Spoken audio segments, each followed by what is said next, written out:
When you type words into a document, the AutoCorrect feature can modify those words. If you don't want Word to make those modifications, then you'll want to apply the techniques in this quick tip.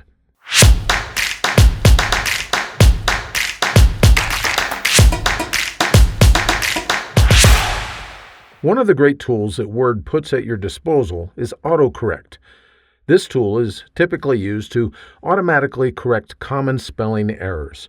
For instance, if I type THIER instead of THEIR, then AutoCorrect automatically changes the word for me. Sometimes, though, you might not want AutoCorrect to make the corrections. For instance, let's say that you work in the health field and you often have to use the acronym EHR, which stands for Electronic Health Records. Watch what happens as I type the acronym in this sentence.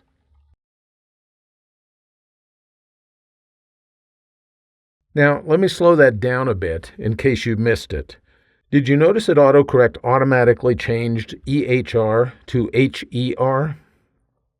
It is possible for me to press Ctrl-Z right after AutoCorrect makes the correction, but that slows down the typing process, and you always run the risk of forgetting to undo the correction.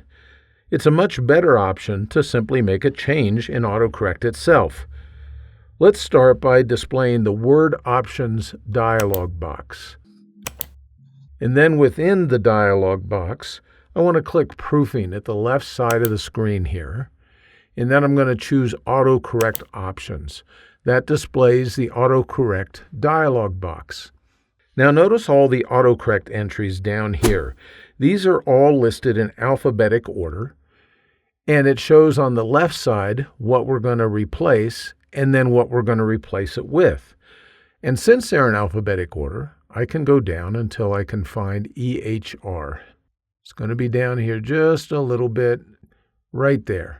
Notice that it says EHR, and it's to be replaced with HER. To get rid of this entry so that AutoCorrect doesn't make the change, all I have to do is click once on the entry. It highlights the entire thing, and then I just click on the Delete button.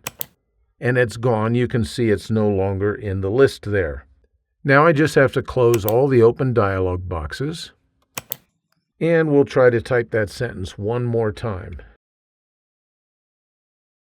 Notice that it did not make a change of EHR to HER, and therefore there's less chance for error within the documents that I create that use this acronym. Indeed, anytime I type EHR in the future, it should now remain unchanged. I hope that you found this quick tip helpful. If you did, you might consider signing up for the free Word Tips newsletter.